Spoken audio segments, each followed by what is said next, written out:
আসসালামু আলাইকুম ইব্রান। আজকের আয়োজনে আমি আপনাদেরকে খুব সহজ ওয়েতে মধু পুলি পিঠার রেসিপিটি তৈরি করে দেখাবো। আমি আজকের এই পিঠার রেসিপিটি আটা দিয়ে তৈরি করব। আমি কোনো রকম চালের গুঁড়া অথবা ময়দা দিয়ে তৈরি করব না।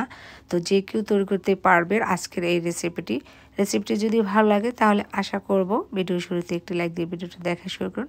নরম তুলতুলে এই মুখরোচক আটার তৈরির মধু পুলি পিঠার রেসিপিটি দেখার আমন্ত্রণ রইল। আশা করছি আজকের রেসিপিটি আপনাদের কাছে ভালো লাগবে। তো চলুন আমি আজকে কিভাবে তৈরি করেছি মধু পুলি পিঠাটা সেটা আপনাদেরকে দেখিয়ে দিচ্ছি।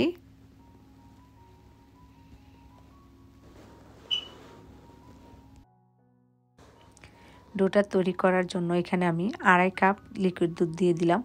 তারপর এখানে দিয়ে দিচ্ছি আমি 2 পিস এলাচ, 1 পিস দারচিনি আর হচ্ছে একটি তেজপাতা।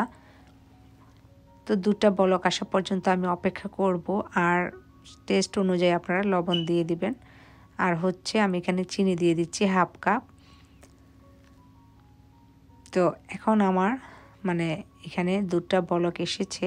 এই পর্যায়ে এসে আমি একটু সময় নিয়ে আমি জাল করে নিয়েছি। তারপর আমি এলাচিগুলো উঠিয়ে নিচ্ছি, কারণ এলাচিগুলো থেকে অনেক সময় বিচি বের হয়ে যায়, সেজন্য উঠিয়ে নিলে ভালো হয়। তারপর এক এক করে আমি এখানে 3 কাপ পরিমাণের আটা দিয়ে দিলাম। আপনারা আটার পরিবর্তে চাইলে ময়দা দিয়েও তৈরি করতে পারেন। তো এখন আটাটাকে এই দুধের সাথে ভালোভাবে মিক্সড করে নিতে হবে।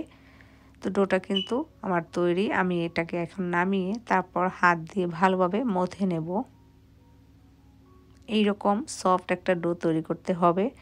তো হাতের মধ্যে গরম লাগবে, সেজন্য পাশে একটা বাটিতে পানি নিয়ে এভাবে করে ভালোভাবে আটাটাকে মথে নিতে হবে ডোটাকে। আর যত বেশি মথে নেওয়া যাবে ততই কিন্তু সফট হবে। এখানে আমি আরও 1 টেবিল চামচ পরিমাণের চিনি দিয়ে দিলাম। তারপর সামান্য বেকিং পাউডার দিয়েছি। আর এখন এটাকে আমি ভালোভাবে মিক্সড করে একদম মথে নেব। এখন দিয়ে দিচ্ছি এখানে আমি 2 চা চামচ পরিমাণের ঘিটা দিয়ে তারপর আবারও ভালোভাবে মথে নিতে হবে। আপনারা ঘিয়ের পরিবর্তে চাইলে এখানে তেলও অ্যাড করতে পারেন।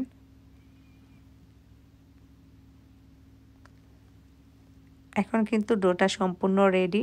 তারপরে এখান থেকে কিছুটা ডো নিয়ে তারপর আমি রুটিটা বেলে নিচ্ছি। তবে রুটিটা একটু মোটা করে বেলে নেব। এখন রুটিটা আমার বেলা হয়েছে। তারপর আমি রুটিটাকে নাইফ দিয়ে এভাবে করে কেটে নিচ্ছি। আপনারা নাইফের পরিবর্তে চাইলে বাঁশের যে কঞ্চি আছে অথবা স্কেল আছে স্টিলের, সেটা দিয়েও আপনারা এভাবে করে কেটে নিতে পারেন। আর এটা কোণের শেপে কেটে নিতে হবে। এই পিঠাটা তৈরি করা কিন্তু খুবই সহজ।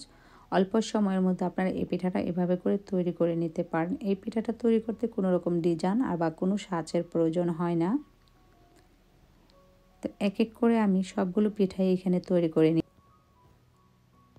এখন পিঠাগুলোকে ভেজে নিতে হবে। তার জন্য ফ্রাই প্যানে তেল দেওয়া হয়েছে আর এরকম গরম তেলের মধ্যে পিঠাগুলোকে ছেড়ে দিতে হবে। এখানে বেশ কিছু পিঠা আমার দেওয়া হয়েছে। তো প্রথম পর্যায়ে চুলার হিটটা একটু হাই হিটে থাকবে, তারপর মিডিয়াম করে নিয়ে পিঠাগুলোকে ভেজে নিতে হবে। এখন পিঠাগুলোকে আমি আলতো করে উল্টিয়ে দেব। এই পিঠাটা কিন্তু আমার কাছে মনে হয় একদম সহজ। আর তারপরও বলছি, আপনারা যদি চান এই পিঠাটা আলাদাভাবে করেও কিন্তু শিরায় ডুবাতে পারেন। আর আমি যেহেতু এখানে একসাথে চিনিটা অ্যাড করে নিয়েছি, আমার কিন্তু এই পিঠাটা আর আলাদাভাবে শিরা করতে হয় না। তো কথা বলতে বলতে কিন্তু পিঠাগুলো আমি ভেজে নিচ্ছি। আর এই পিঠাগুলো কিন্তু চাইলে আপনি এরকম লালও রাখতে পারেন, চাইলে আপনি আরও একটু ভাজতে পারেন। তো আমি চাচ্ছি আর একটু লাল করব, তারপর আমি উঠিয়ে নেব পিঠাগুলোকে। আর এই পিঠা আপনারা যে কোনো সময় সকাল বিকাল তৈরি করে আপনারা চায়ের সাথে খেতে পারবেন।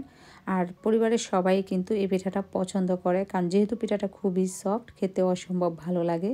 তো এখন আমি তেল থেকে পিঠাটা উঠিয়ে নিচ্ছি আর বাকি সবগুলো পিঠা এভাবে করে ভাজবো, তারপর আমি পরিবেশন করব। এই তো তৈরি হয়ে গেল আমার আটার তৈরি মধুপুলি পিঠা। গরম গরম কিন্তু পিঠাটা খেতে অসম্ভব মজার, একদম মচমচা। তো আপনাদের কাছে কেমন লেগেছে আজকের রেসিপিটি আমাকে কমেন্ট করে জানাবেন। তো একটা পিঠা আপনাদেরকে ভেঙে দেখাচ্ছি, খুবই কিন্তু সফট ভিতরে আর উপরে মচমচা। তো আজ এই পর্যন্তই। সবাই ভালো থাকুন, সুস্থ থাকুন, নিরাপদে থাকুন। দেখা হবে নতুন কোনো রেসিপিতে। এখানেই বিদায় নিচ্ছি। আল্লাহ হাফেজ।